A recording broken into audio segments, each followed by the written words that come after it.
Hello, everybody, and welcome to CJ and JC Talk Anime. I'm CJ, and I'm going to be talking about the show Future Diary with JC. Hi. So Hello. so this is a show that both of us saw. For me, it was years ago. I think you also saw this show like quite a few years ago, right?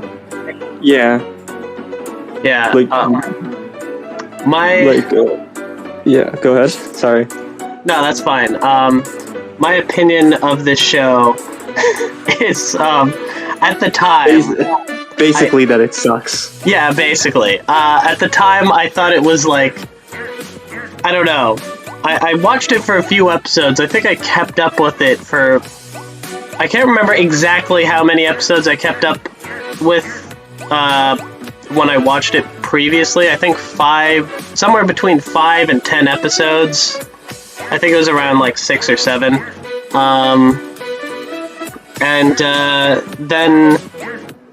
I ended up dropping the show, and I think my main reason for dropping it originally was just that the way the main character acted made so little sense to me that I actually found it like frustrating. What were your thoughts on the show when you first watched it? I love this show. I don't know what you're talking about. This is basically the discussion we had before. Like, we were talking off out of the podcast or whatever. And we were like, oh yeah, I remember this. I was saying that I remember that this show was like not good, but I still kind of like it because how ridiculous it is. And like we watched the first 2 episodes, right? I forget what the names are. The first 2 episodes of Future Diaries, and and honestly, they were not as bad as I thought they would be. Because I know the show is not good. Yeah, but like I thought the first 2 episodes were really bad. The show overall isn't too bad. It has I think the first episode is decently strong. And one thing I will give this show that I'm sure most people will agree with is the opening slaps. The opening is it's somehow one of my favorite anime openings, despite being from an anime that I don't even like. Oh yeah, the OP slaps, and it's really good. I didn't really notice it beforehand. Again, it's been years since I watched Future Diaries, but from what I remember, I think the first 2 episodes are actually not bad. The opening's good, but the actual content of the episode and how they present it are pretty clear and pretty well established during the 2 episodes that we watched. Yeah. So let's talk about episode 1 first. Yeah. We're introduced to our main character, Yuki, right? Yes. It always takes like a few episodes of me watching a show before I fully memorize the names of all the characters. The only reason I remember the names is because we just finished watching it. Yeah, I thought it was Yuki something, but I couldn't remember that for sure. So I was slightly unsure, but yeah. But yeah. But so we have. But we should go into a summary of the show, of the first episode specifically. Let's So we're introduced to this character, and the show, his whole thing is that he kind of he's very passive. Sorry, it's just to say beforehand, the reason why we're watching the show again is just because we've had this discussion a couple of times, where I've watched the entire show, from front to back, just to explain why we're watching the show now. We should clarify this. He knows more about what's going to happen in this show than I do, because I never finished the show when I watched it years ago. we were discussing like anime that were so bad, but so like anime that I love. I remember as being good, like when I watched it, or like an anime that I remember having a good time with, even though I knew that like it was really bad. And Future Diaries and what's it called? Darling the Franxx is like two anime that just come to mind of two shows that are so like they had potential, but they like completely failed at what they were doing. And what I like about them is the journey of which like how both these shows like become fail at what they're doing. But like they have like some charming moments in the shows that I kind of enjoy, and that's why I have these shows like in my head all the time, or I think about these shows as being good for when I watch them. I still think I still think you might have more respect for these shows than I do. Although who knows, that might change as we're watching them. Yeah.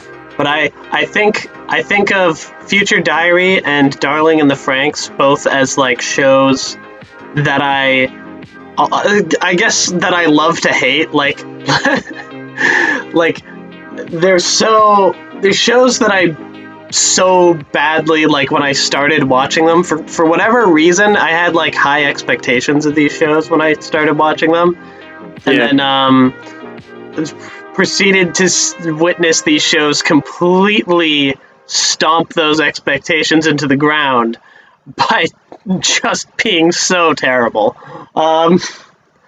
They're a train wreck that you want to see crash. Yeah. But like this train track for this first episode is actually not bad. I thought it would like just start off like really bad, but no, this first episode is actually all right, which I never remembered, and there's a bunch of stuff that I didn't like. I completely shut off in my brain while memorizing the show. Yeah. Also, just one more thing before we get into summarizing the first episode is depending on how this podcast goes, we might also try to do another one. At once we finish the Future Diary series, we might try to do another one of these for Darling and the Franxx. So hit like if you enjoy it. You know, let me know. Do the things. Yeah. Let me know. Let me know if you enjoy these discussions in the comments. But anyways, so okay, now let's get into episode 1. Now we can dive right in. Okay, well, you'll help me with the summary here, but the first episode starts with Yuki, who is a loner kid, which you see in a bunch of these anime, who says at the beginning that like he doesn't really care about what other people think, and he likes to live life, just go with the flow of life, and he likes to be an observer. That's why he doesn't like to participate in other activities in his high school. He's very passive. And antisocial. Yeah, he doesn't like. One line that I found funny in episode 1 is he was like, "Don't get me wrong, I do have friends. It's just they're imaginary." They're imaginary, and then it cuts to Ex Machina, which I completely forgot was in this episode. I forgot that was his. I remember that character. I completely forgot that his name was Deus Ex Machina. I completely forgot about him. Again, this has been like, oh my god, 5 years since I've watched the show. Oh yeah. And I was like, I think I watched it the first time, and then I stopped, and then I watched it like again from the start, just to see what happened, because people kept talking about it at the time. But yeah, like him, I just completely forgot about him and his entire like spiel about how he talks with Yuki and the other character that he was with. They didn't mention it in this first episode, and I don't remember her name. But there's this other like, I'd say like almost was it like a helper of Ex Machina? Oh yeah, the Who, little like lolly character, I guess. Yeah, the chibi lolly cupid character, I guess. Yeah. An amalgamation of all that. Yeah. Yeah, she doesn't really appear right now. Like, well, not appear, but she doesn't really do a lot in these first two episodes, especially the first episode. She's just there, like as one of Yuki's other imaginary friends, and I completely forgot, and we just watched this episode. But if I'm wrong, like correct me if I'm wrong, but okay. like Yuki's like calmly talking to him about just I don't know things of his life, and he's like, "Oh, why do you keep a future diary?" And he's like, "Oh, I like to pretty much document things around my life because again, he said he was an observer." I mean, it wasn't called the Future Diary at that point in the show, but yeah. No, no. He just liked to record. He liked to record stuff like a history journal or something with an unbiased opinion, which comes in later in episode 2. Well, yeah, he tries to record everything from like as neutral a standpoint as possible. Like he doesn't insert his feelings into it at all. He just kind of records what's happening around him without adding much of his own feelings, which seems a little. It struck me as a little weird because that seems more like a journal than a diary. But Technical names. It doesn't matter. yeah. Here's the thing. Maybe Future Journal doesn't ring out as well. Yeah, Future Journal just doesn't roll off the tongue. I guess not. Yeah, and technically it's not even a journal. It's more like a unbiased recording of history. That's what he's doing. He's getting he's talking about his classmates. He's talking about what he did during the day. Very unbiased, scientific. Like this is what I did, and then I did this, and then I did this, and then I did this, without putting any of his feelings in there. Yeah, which is very which actually comes in the second episode, which I didn't think it would. Again, I thought this show was a lot dumber than it looks, but actually, there's some good setup in this first episode that gets called upon in the second episode. It's a good setup, but there's one thing that bothers me, which is, of course, his as the show says, his imaginary friend who turns out to be, I guess, kind of real in some capacity. He's a god. Yeah, turns out to be basically like a god of space-time, essentially. And he grants our main character the ability to just have journal entries that he would have wrote later in the future just pop up on his phone automatically, like a short while. I think it said like 10 or so minutes before the actual thing happens. Yeah. Yeah, I know Yuno's journal is like 10 minutes. I can't remember if they specified if the main character's was also that long or not. But it's, a short while before something happens, he finds out about it from his phone, basically. And at the start, he's just trying to use this to sort of gain advantages in life. Like, he uses it to ace, like, a math test. That was gonna be like a pop quiz, basically. He uses it to avoid an attack that some bullies at his school were planning on him. But then, but I'd like to say before you begin, he acts during again, we discussed this while watching the movie or watching the episode.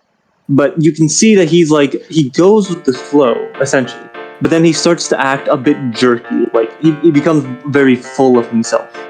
while he's getting away with these bullies, he's doing these he's answering these quizzes and acing them, and he's becoming and he's starting to become a very I don't know. The student body starts getting the rumors going around. Him acing tests and being such a model student suddenly, and people are very much talking about him behind his back, and he becomes very cocky, which I'd bring up now because you're probably going to say something later on. I'm going to have to defend for this character. But yeah, go ahead. Okay. Oh yeah, so anyway, he's using this diary for his own personal advantages, and otherwise still pretty much living a normal life until Yuno finds him and basically informs him that someone is trying to kill him, and she wants to try and protect him, and basically reveals that she has a future diary, a future diary as well, except her future diary is about him. So her future diary doesn't. It's not about her. It's just her monitoring all his actions, which means that. Which kind of implies that before she had that future diary, she was keeping a journal of all of his actions every 10 minutes. So she's, pretty stalkery. Yeah, her character is very weird. I remember her being very stalkerish. I mean, Yuno's character is very much a meme at this point. I mean, yeah, she became the most she became the character who people she's the first character who comes to mind when people think Yandere. Yeah, Yandere. She is the model character, and I will say during this there's a lot of good what's it called character not design, but character poses in this show. There's a lot, her what's called scary face at the end of the episode. Oh yeah. With it's very purple. She's holding her face. Her head's tilted. That's so iconic. And also with what's his called? What is the main character called? Yuki. You reminded me of that earlier. His expressions of fear, in it. I like the facial expressions of the characters. His facial expressions, I love how they look, and you can tell that he's so terrified of this situation. When Yuno confronts him in his classroom, he is genuinely terrified, and you can see it in his face that he's been he got all cocky, and now he realizes that there are other people who have future diaries too, and this one girl is confronting her, and he can immediately tell that she is absolutely not good news. She's a stalker, and she knows exactly what he's doing at all times. Which is, and you can see that in his expressions, which I love. Yeah. So the two of them have to basically take down a serial killer who's trying to kill him. And that serial killer, of course, also has their own future diary. Yeah, the third, he's called the third. He's the third future diary holder. Exactly, and somehow, because the characters are unaware of it at this point, but the characters are locked into this death game where if their phones are destroyed, the phone that they receive the future diary on, if that gets destroyed, they also die. So he basically kills the serial killer by hiding and throwing a dart right into his phone and breaking it. Mm-hmm. And they explain that at the end of the episode. Deus Ex Machina actually explains it to all the 12, right? The 12 future diary holders. I think it was 12, yeah. 12 or, yeah.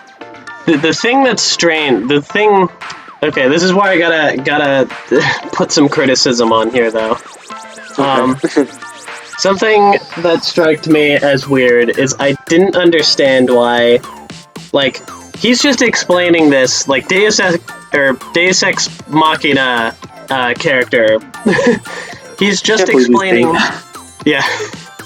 He's just explaining now that, like, all of these characters are in a death game, and he's explaining all the rules and how they'll die if their phone is destroyed and all that. This serial killer somehow was aware of all that before it was explained, and it seems implied that the other characters were too. It seems like the Yuki, who's the first future diary holder, our main character, it seems like he's the only one who is unaware of this situation. And I don't really understand why that is. Other than so that it could be explained to the audience in this episode. I will say, I feel, because at the beginning, when what's it called, Yuki was talking to a Deus Ex Machina, when he was in his imagination and he thought Deus Ex Machina was just a figment of his imagination, I felt like he just got the idea from Yuki. Now, it's not explained very well, and I need to probably recheck that specific scene. But it seemed, I think it's implied that he just comes up with it at that moment, because he gives Yuki the power first, and then he probably thought, oh yeah, why not just give a bunch of random psychopaths the same thing? It'll be fun, and I'll make them into a god after. The winner becomes the god. Yeah. So I feel like he just made it up at the spot.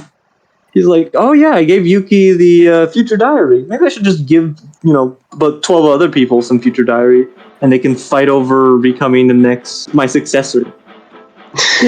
That'll work. I don't need to explain this to Yuki. He'll know. Yeah, it's an oddly specific plan. Let's find all the people who are, most of them being kind of psychopathic in some way.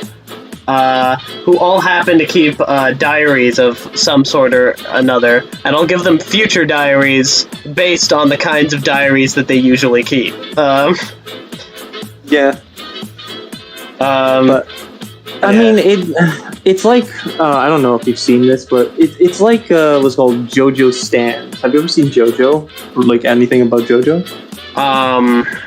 Oh gosh, I saw the first arc. Well, it's like JoJo in the sense that the stands are a reflection of their their owner's personality, and that's what kind of the future diaries are. They're a reflection of each character's personalities. Has I don't know, stalkerish vibes. I don't know what her character is at this point. I don't remember, but she has very she's a stalker. Yeah, Yandere stalkerish vibes, and that's why her diary is about Yuki's life and what she feels about Yuki at that moment and what he's doing at that moment. Meanwhile, Yuki, his diary is very much on the point of what he's doing in his life, and it doesn't have his opinions or anything, and it fits their character. So knowing how they write about their lives and what they do tells you a lot about the characters themselves and how they portray or how they portray themselves or how they write themselves down in their lives. Which I like that aspect, because that is it's a character focused aspect, and it reminds me of JoJo, so it's pretty cool. Yeah. Yeah.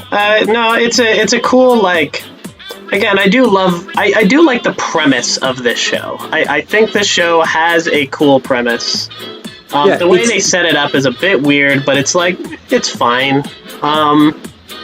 But, it reminds me of SAO very much, the first episode of SAO, which we did watch recently too. Yeah, just that's true. A reminder, because it has over there, I feel like they did the the reveal and introduction way better than Future Diaries, but it's very much the same thing.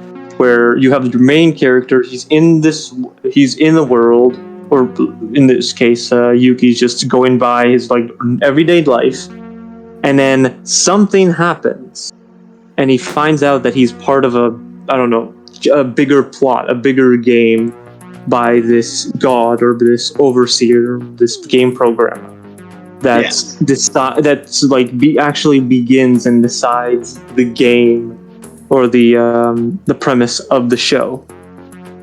And it's very similar to that, and of course Future Diaries, because what's called Death Note. It's very it has like a bit of a Death Note kind of premise too. Like it's a bunch of animes combined together, and I think it has potential because it does kind of make it its own thing. Yeah. There's again, there's a lot of I do agree. Like I think similar to SAO, it's it sets up a very interesting premise, but then executes on that premise, let's say, imperfectly. Okay. Look, the first 2 episodes, they do a pretty good job. Okay. The first episode, the second episode gets a little. When we get to the first episode, after. Yeah, when we get to the first episode, I will prove to you these 2 episodes are actually pretty good. There are plot holes, of course, like some things, but details, and I can get past those details. For the first 2 episodes. I do. I love that we both kind of recognize that the show is sort of bad, but you're still playing defense for it a lot more. I remember good things about this show, and none of those good things, like, I remember me having good time. That's what I'll say. I had a good time watching the show because how bonkers it is. Even when it gets insane, I'm like, oh wow, I'm like shocked. It's made me shocked, and it's better than a bland show, which I think, if I remember clearly. Because I told you at the beginning that I stopped watching the show and then I got back into it because there's a part that I felt was very bland, and I didn't want to continue the show because it started to get bland. But then it started to go back to that craziness, and you just go and you watch. The train starts going, and you just want to watch it crash. Which is what it kind of does at the end. Again, I don't know. I don't remember it very clearly, and this is a good way for me to refresh what happens and whether whether I still liked the show or not. I mean, I meme about it with you that I like the show, unironically, or ironically, because I know that this is a bad show, and it does get bad, and there are some interesting elements, but I still kind of like it because of how crazy and how batchin', and how it completely drops and flops the concept afterwards. But we'll see it. We'll see if this is what I thought beforehand. We'll see if my opinions change after rewatching it after so many years. Yeah, same here. Yeah. Same here. I do want to give the show. I don't expect I'm gonna like this show by the time we finish it. But I want to give the show, a bit of a chance to, I don't know. I want to try to look for the good things as well. I'm sure there's some, this anime is pretty popular. There has to be a reason that a lot of people like it. And I can see it in the first 2 episodes already. I can a little bit. I don't think I have too much really I don't have as much to say about episode 1, if I'm honest, as episode 2. But there is one other thing I want to add, talking about episode 1, just about the character designs, really quick. Yeah. I was just drinking water. Sorry. That's okay. So the character designs are there's so many scenes where especially with Yuno's character. where you see like her sitting in the classroom, and it's, you know, that whole spot the main character meme that a lot of anime has. Oh yeah, this has it hard. This is hardcore. It's so noticeable. Like, all the main characters, the second they're on screen, you, like, know that they're an important character. And all the other characters, you're like, these characters don't mean shit. You can tell what are the main characters and what aren't. Like, oh yeah, it's so obvious based on their designs. It's pretty funny. In the first episode, it's not that bad, okay?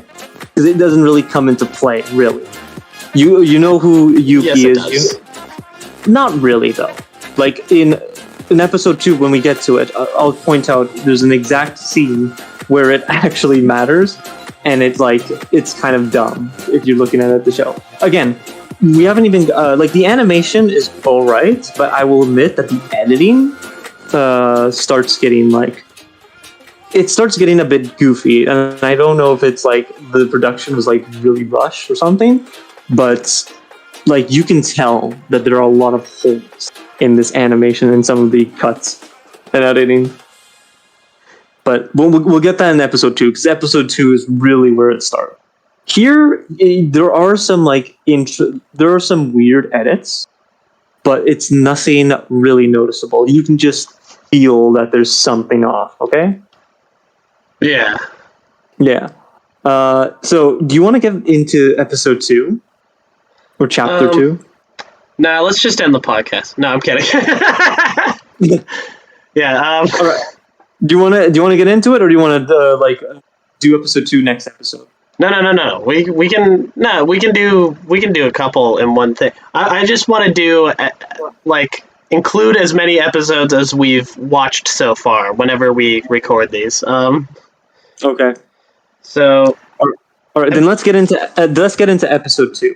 Yeah, this is where more problems that I have with the show start to creep in a bit. Not where it goes full on like the ship has sank, but like it's you see the cracks forming, you know? You say there are cracks. I think that it's just a feature, okay? And I will explain while we summarize this episode, okay? Okay. So, I'll start by saying, so we find out again, Yuki is just at home, and he gets sent 40 texts by Yuno. And it implies in the show that Yuno knows exactly what Yuki's doing at that moment. And she knows that he's still awake. And she keeps sending him messages, which I kind of... Again, it ties into her being a She knows stalker. Every time he's fapping. Every time. Every time. That would be really weird. I was saying to CJ, if she finds that out, she will kill him pretty much, probably. Well, from what I remember from the show. She's like, because she's super in love with him, which we also don't really understand why yet. I'm assuming that will be explained later, because right now it really feels like she has no reason to give a shit about him. Yeah, I don't know why. I don't remember why either, so I can't wait to figure it out. I think it's a dumb reason. But we'll see. Maybe. Okay? It feels... So, I feel like part of the reason, if we're being honest, is I think this character is a little bit, this character is a bit of a self-insert, in my opinion. And I think it is. The show is doing this partly because, they want to get people with the Yandere fetish to watch the show. I think that's what's happening. I already know that. I will say, on some level. But, there's got to be an in-lore reason. Well, here's the thing. This is what I appreciate now that I'm watching it again. Yuki, in the first episode, he says, not out loud, but in his mind, she's the hot girl of the class that gets good grades and whatever. And he says it once. And then when Yuno confronts him, he never really mentions it like for episode 1, rest of episode 1 or episode 2. He recognizes that she's like psychopathic, and he's like, I don't want to associate myself with this girl now. She's fucking crazy. I don't want to go. I don't want to like meet her now. But you know, we'll get to it when we get to it. But like, so here I was wrong. Actually, I think this is the episode where they explain the future diary. And Deus Ex Machina explains how it actually works, which we kind of already talked about. Yeah. And every one of these characters, except pretty much almost every single one of these characters, except like Yuki and one other character who we'll introduce later, is pretty much a psychopath. And they're all like, yeah, we get this. You know, we'll see you later, number 1, since you already downed number 3, and they all just leave. Yeah. So, it feels like this show's gonna go in a weird direction where, even though they're all in a death game with each other, it feels like most of them, I don't know. Somehow I have a feeling that a lot of them are gonna be going after number 1, and he's gonna end up killing a lot of them. I don't know why I got that feeling, but you know, it's just some foreshadowing. Yeah. Yeah, this is where the cracks start to form, and from what I remember, like episode 2 starts to go downhill a little. But again, there's some things that I kind of like about this episode. So let's get into the actual battle with what's it called, that purple hair girl. Okay, Yeah. and this is where I'm going to talk about like how the character design kind of is distracting. This is what I wanted to talk about, because she comes into the school. Yuki wants to talk to Yuno about like protecting him from like all these like numbers after they all like said, oh yeah, well, we can't wait to challenge you, and they left the meeting that Deus Ex Machina had with everybody, with all the numbers. And as soon as she walks in, she's like, oh, I think she says like, oh, hey, I'm just like looking around. And she starts like asking questions. And Yuki, and like as soon as she walks in, Yuki's like, oh, wait, who are you? And doesn't know. And her character design, like, I don't know what the show was thinking, but I think from the edits, it implies that Yuki, she's supposed to be a normal ass girl. And Yuki is just like surprised that she's talking with her, like doesn't understand why she's like here at the moment. Yeah, she clearly she's got a crazy hairstyle and a crazy outfit. Like, she doesn't look like the other characters. And it's, I think the show was trying to say, she's on screen, you're like, oh, she's one of the other future diary people. Yeah, it's like, and I feel like the show in that moment was like, oh, we don't know, but this girl, you know, she could be one of the future diary users. And we're like, yeah, she is. 100%. Yeah, it's like, this is not a mystery. Yeah, this is not a mystery. Her character design she's a purple-haired girl with like a gothic lolicon costume. She is absolutely Wait, did amazing. you just say, I think you meant to say Lolita, not lolicon. Lolita, oh, I'm sorry. Okay, I don't know these weeby words that you use in your daily life. I'm just saying. I don't know about these freaking weeby terms that you talk about, okay? I just like Future Diaries because it's batshit insane.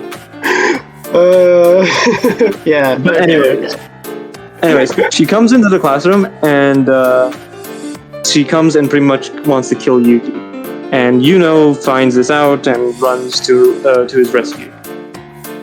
And in this episode, I started joking, like when we were recording this episode, or not recording, but when we were watching this episode. Oh yeah, Oh, sorry. Sorry? Yeah, go ahead. I was just gonna say, when she realizes that she has to protect Yuki, we get our first fan service shot, which was completely necessary to the show. No, I wasn't going to talk about that, but okay. There's just like there's like a random shot of just her in like the locker room, like. Oh yeah, I don't know, yeah. it just seems. It's just like I don't know. It's just like funny. It's just like funny because it's an obvious like fan service moment. I'll admit, like I didn't really. I knew it was a fan service moment, and honestly, as soon as that came up, I'm like, oh yeah, because this show has a lot of fan service moments, and they go pretty extreme also. You'll see. I mean, to be fair, actually, like it didn't feel like super distracting necessarily, but it was like I'm not saying it was like super terrible. Like I've seen shows that are like where there's like fan service during an important scene, and it's like really distracting. And I don't know, like I'm not saying that's what this was, but it was a little like, you know why the scene is there. It gets. If you complain about this scene, let me just say it gets worse. Okay? I'm not complaining about it. I'm just pointing it out. Yeah, okay. But like she's there, we skip to that. And I started joking. This is what I was like. I started joking about the fact that like Yuki in this moment, like this girl in context. This purple-haired woman, which I don't know her name, and I don't think we get her name right. No, wait. Yes, we do, but I can't remember it. Let me find out. I don't remember. I'll call her number 9. I think that's what she says. She's number 9. Number 9. Yeah. Yeah. All right. I think her name is Yuryu. Uryu.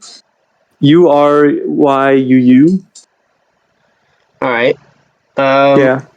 I'm gonna call her number 9 or the ninth. Okay. Yeah, we'll just call her 9th for now. 9th. Okay, so the 9th, she goes and she pretty much has the school hostage. She has a bunch of sensor motion bombs, and they all start blowing up. She sets up bombs everywhere and motion sensors, and basically she starts threatening the school, saying she wants Yuki. And at one point in the episode, like when they're trying to escape the explosions, said something to Yuki about like, oh, you can probably trust your friends, like the guys at this school, right? Like they'll, we can probably trust them to have our backs, right? Which ends up being important later in the episode. So I just felt I needed to mention that. But also, we get the instance here, the first instance, or one of the first instances of me joking that Yuki is pretty much like Shinji from Evangelion. Like, shut up, Shinji. I remember you making that joke while we were watching the episode. I don't know if I actually fully understood why. Because he kept he said I understand the character, how he starts breaking down and he's like, oh, I'm useless, I can't do anything, and that reminded me of like Evangelion with you. Oh yeah, okay, I totally see. Yeah. I feel like that's something a lot of anime do. I feel like a lot of anime got that from Evangelion though. I think so, because it became almost like a trope a little bit. Yeah, because he starts breaking down, which I kind of understand why. Because there's this one scene which I love because it's so ridiculous, where Yuki's like breaking down because they're running all around the school, bombs are blowing up in their face, and has to save his life. They're like, I don't know, Yuki's like on a wall, Yuno's there, and he's like he's starting to lose his mind because of all the situation or what's happening in the situation, and she calms Yuki down by kissing her, and Yuki's like, oh, I have to trust this girl, and that's what the main focus on the episode is, kind of, for his character. He realizes at the beginning of the episode that he didn't really defeat the third diary user. Had to help by her. Himself, anyway, yeah. No, not by himself. Had to help to help him defeat number 3. And he's like pretty much he pretty much breaks down in this episode, saying that he's useless and that he can't do anything without Yuno.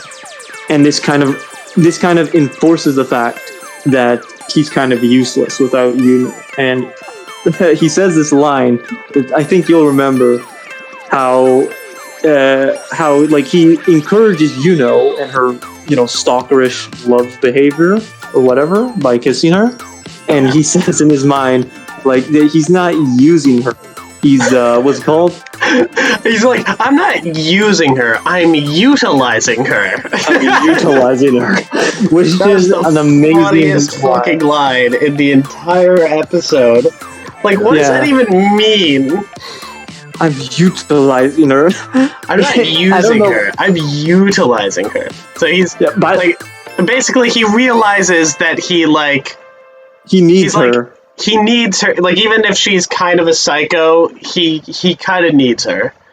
Yeah, which I understand, honestly. Like, she is way more capable, and we'll talk about this later.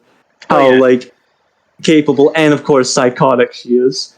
But basically, like, he has to come. Like, at the beginning, he wanted to ask Yuno for her help, because he recognizes that she is, of course, obsessed with him, and he knows that he can't survive. On his own. Take down, on his own without her help. But of course, he gets pushed away by because she, I don't know, she needs to go to the gym or whatever. And here, tries to help her and tries to help him, and tries to get him to realize that he is something more than what he says, because he breaks down in this episode saying that he's useless, and she pretty much explains like how he drove people away and how he cares about people, but he's too scared of feeling abandoned or whatever. Yeah, he's lonely. Wow, he really is like Shinji the more I think about it, actually. Exactly. And he spells it out for the audience right there, which is kind of which I don't really like that much, especially for the second episode. He just spills out his entire, what his entire character is, and spells it out for you the second episode, which is not a good sign, really. Yeah, well, that's one of the differences between him and Shinji, is I feel like Shinji's whole character development and his character arc and how it explains all of that about him is done a lot more subtly in Evangelion. At least sometimes it's not subtle in Evangelion either, but it's done better. It's done better. That's what I will say. It is done better. But again, it does lead up to that line, and it's absolutely hilarious. Yeah. But, so then we can continue here, and Yuno says, and this is important too. You said this that Yuki should entrust his classmates a little bit more, because she assumes that they like him or whatever, and then immediately right after they kiss and whatever, and they start to what's called sneaking away, trying to go through school, trying to find a way to get out of the school or get away from danger, and the 9th commands all the students to search for Yuki. And while they're roaming down the halls, Yuki sees one of his friends. Well, not one of his friends, but one of the people he recognized. One of his classmates, yeah. Yeah, and his classmates immediately capture him, and they restrain Yuno so that she can't help him. Immediately, which is which was also a little funny to me, because I'm I mean, don't get me wrong, it's not that I didn't expect them to do that, but they had no moral quandaries about doing that at all. Yeah. Again, I will defend them, saying that this is a pretty fucked up situation. The 9th has been blowing up people. But they seemed like they almost enjoyed it. That is the vibe I got. They didn't care, because they're desperate. They want this freaking terrorists to go away, and they're gonna meet her demands. So, and they don't really care about Yuki because of the fact that, he started acting like a jerk beforehand. I'll defend saying that this makes sense, okay? This makes sense to me. That they're desperate, so they push him out, deliver him as a sacrifice to the knight who is about to kill him. Or about to kill him. And is captured by the other students. And then here we get the second, the third, or I think we get our fourth diary user, who's the police chief or whatever. Yeah. Yeah. He's going to. I completely forget his name. Hold on. I think something happens before that I want to talk about, and this is the thing the most. This is one of the most ridiculous things in episode 2 to me. So I really, really want to talk about this. Okay. All right. Before we yeah, who is being restrained by all of their classmates, so that she can't help Yuki. She's like freaking out because she can't help them, and she feels guilty. She's like, I'm the one who told them to trust people, and I was wrong. These people like screwed us over. So then she just decides like, I don't care if they die then. So she somehow escapes them restraining her, which they don't show. Which again is part of the editing. She couldn't have done that earlier, apparently. And then, even though there's she can't go out of the classroom because there's motion sensors and bombs everywhere, right? Except she just does. She just kind of does. She just runs at sonic speeds to outrun the explosions.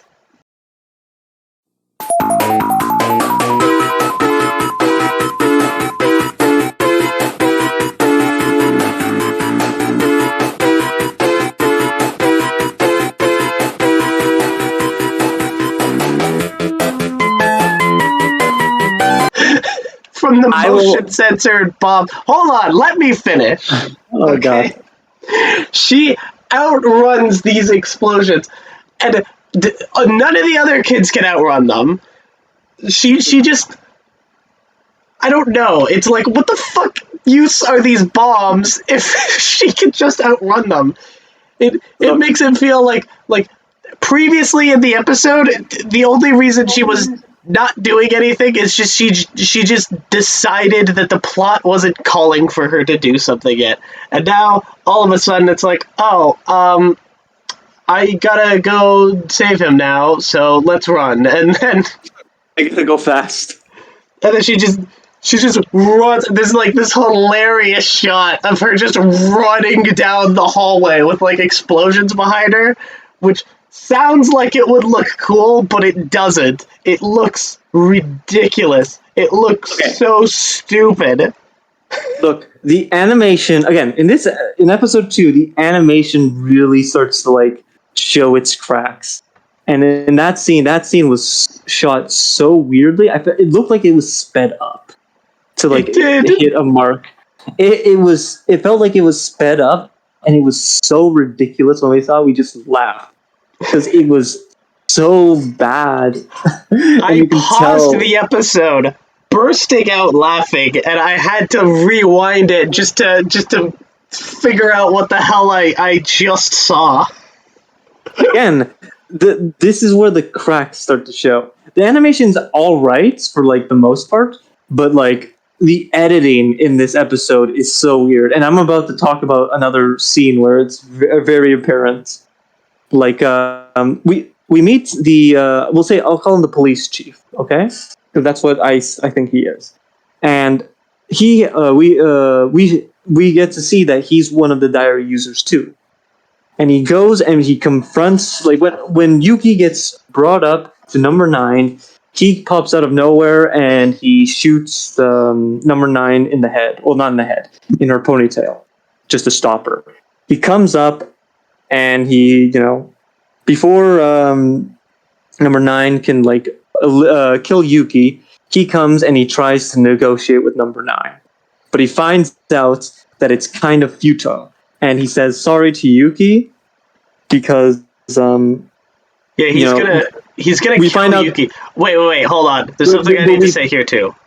Find out. Let me just finish this. We find out that they have a history between each other, number 9 and this police chief.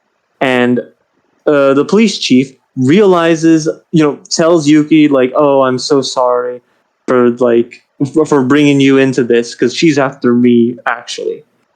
And they have there's this one cut where Yuki thinks that he's like a reasonable person because the only diary users he's met have been psychopaths at this point, wanting to kill him or just stalkers.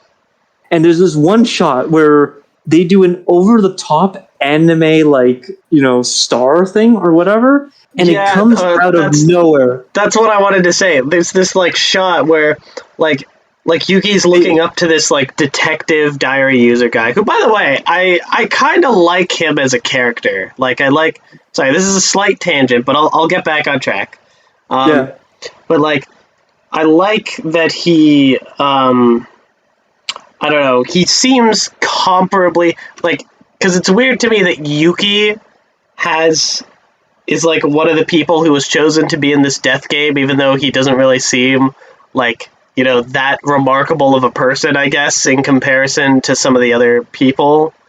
Yeah. Or he doesn't seem like a total psycho, but neither does this detective dude, at least not totally. So it I don't know, it makes it feel a little more okay, so it's not just all psychos except Yuki, Yeah, it's actually some random people with jobs. Yeah. Normal people with jobs. Yeah, so I like that, but yeah, it has this shot that's they're both looking at each other, they got the anime stars around their face or whatever. I'll show a clip on screen to show what I'm talking about, but yeah, they got these stars around their face. It feels like it. I don't know why. This sounds really fucking weird in this context, but it felt like they were having a weird yaoi moment or something. I don't know. Again, the way they were looking at each other was really weird. They're he's looking up at this detective he's gonna protect me, and then the detective just immediately pulls out a gun yeah, sorry, kid. If it makes you feel better, I'm gonna feel bad about this. Yeah, and it's such a random cut. And again, this episode especially has a lot of weird I don't know, over the top anime expressions, which are fine in anime, but they cut to it so abruptly.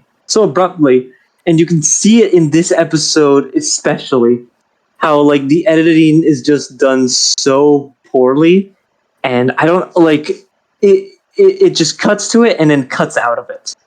No build up or anything between it, and there's no sense where that the show is going for that kind of style.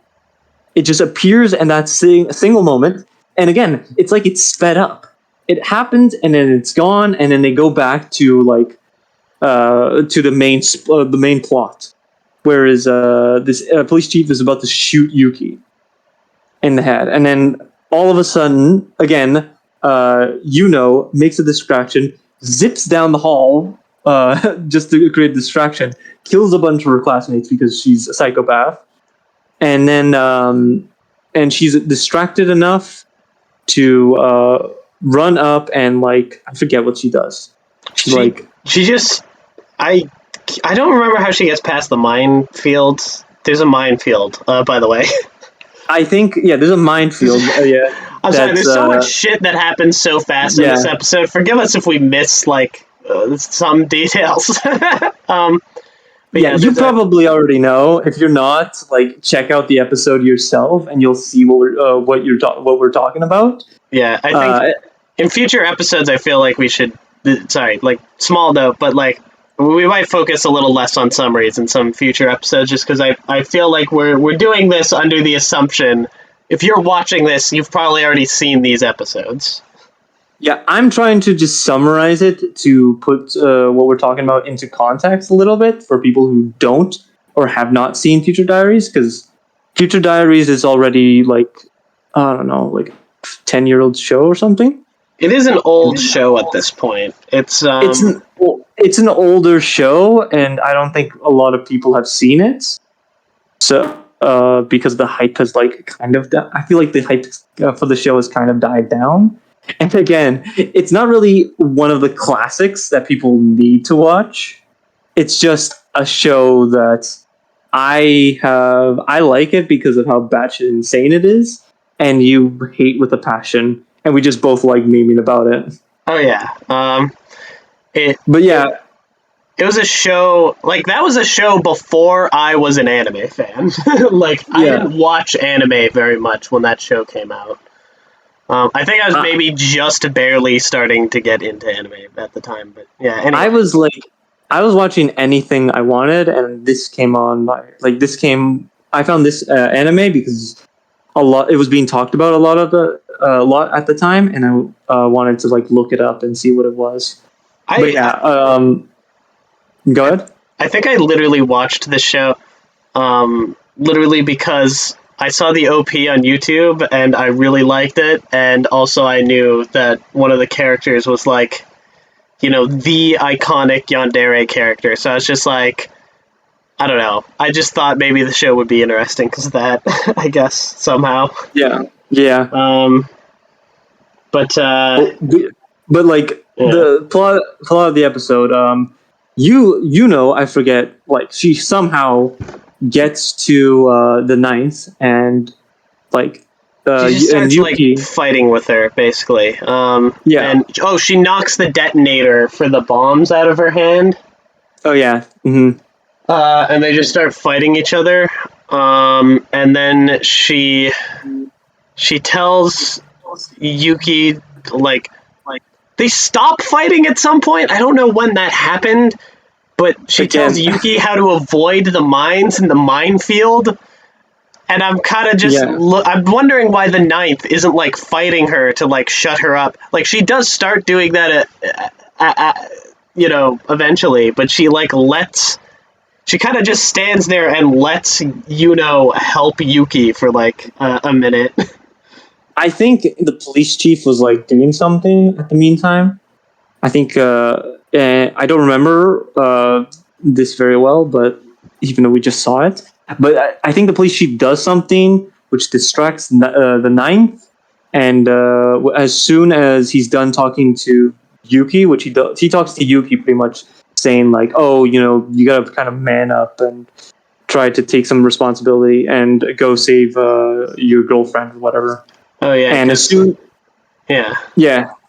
soon as he gets that inspiration, he runs through the minefield and is there helping him avoid the mines.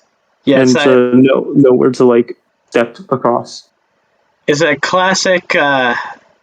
That's what they do for all the Shinjis in anime. Yeah. I think is there's always like some speech in these anime about how like you're too passive in life. You gotta take charge and do shit. Stop being a beta. Be an alpha. Be a sigma like me. Be a sigma male.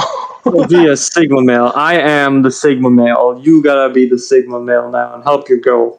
I mean, it's not bad, but it gets cheesy when it becomes really blatant, I guess. Yeah. Sometimes, Yeah, and we like seen it a bunch of times in anime. This show is not breaking any grounds. It just does things differently. Yeah. So I don't know. Pretty much this anime would have been better if we saw it when it first came out, because both of us, even the first time we saw it, we were watching it when it was a pretty old show already. So, yeah. Again, I liked it. I found some charm in it. You obviously didn't, and I now have to defend myself and try to convince you why this show is actually has some good moments and why I like it so much. Yeah, well, I mean, to be fair, it wasn't till later. We haven't reached the point in the show where I had originally dropped it yet. Yeah, and I know, again, I know that the show actually gets bad. Okay, I'm joking. Like I don't know. I'm very mixed with the show. I think it's a good. It's a so bad it's good show because there are moments that are like actually bad, which again, I stopped watching the show. Like I said in the beginning, I stopped watching the show the first time because I got there's this one scene that I got very bored of and I didn't like, and I dropped it, and then I came back and actually finished the show. But there are some bad points of the show, but there's some like interesting moments, and I think that's why it's become so memorable. And I can see that, but you clearly haven't because you didn't finish it. But you need to finish it. Yeah. Well, that's part of why we're doing this. Yeah. But the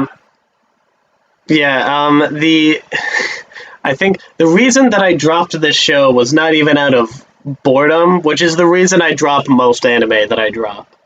The reason I dropped this show was actual anger. Like, I was just so frustratingly, like, baffled by the main character's actions that I couldn't understand it. But I'm not going to go into too much detail on that in this episode.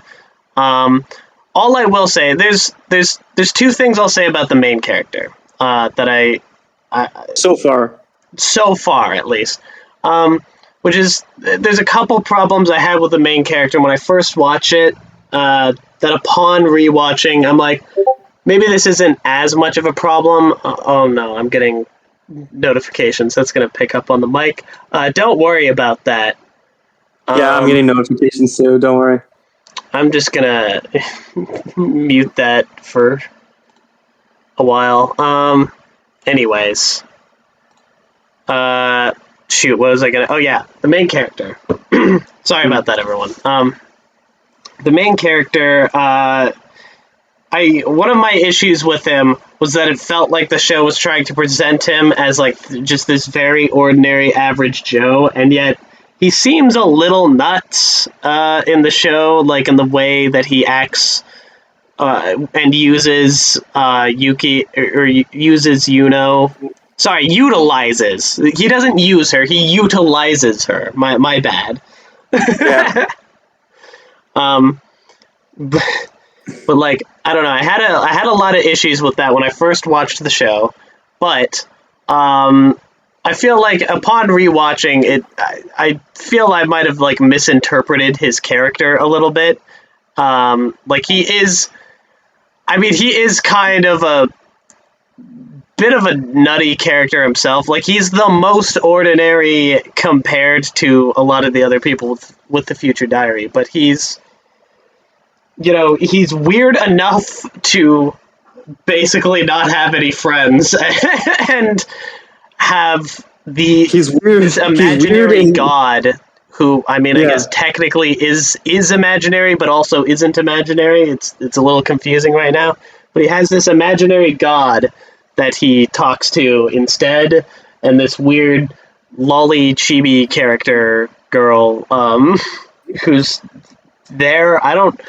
She never does anything in the show to the point that I got up to on my first watch, I don't think. But I can also understand his character. Like, I also didn't understand like his relationship with Yuno very much, but like I do kind of get it. Like, he doesn't really like her right now in the show, but he knows that he kind of needs her to survive this death game.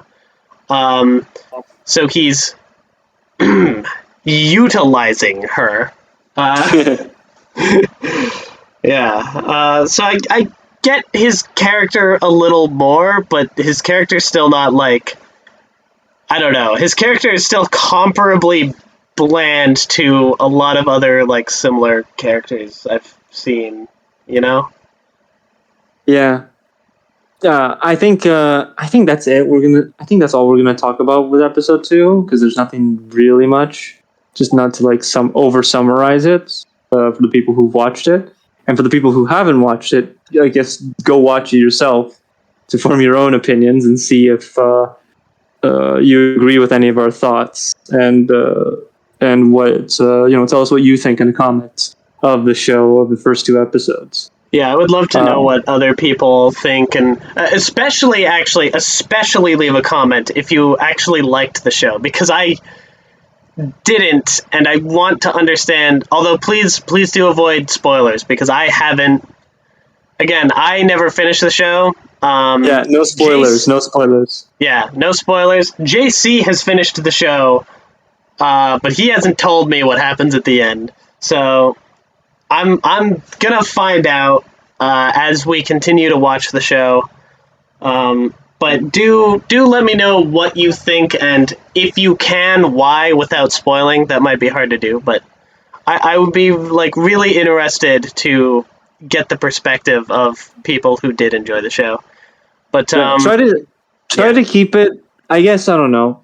Try to keep it in these first 2 episodes so far.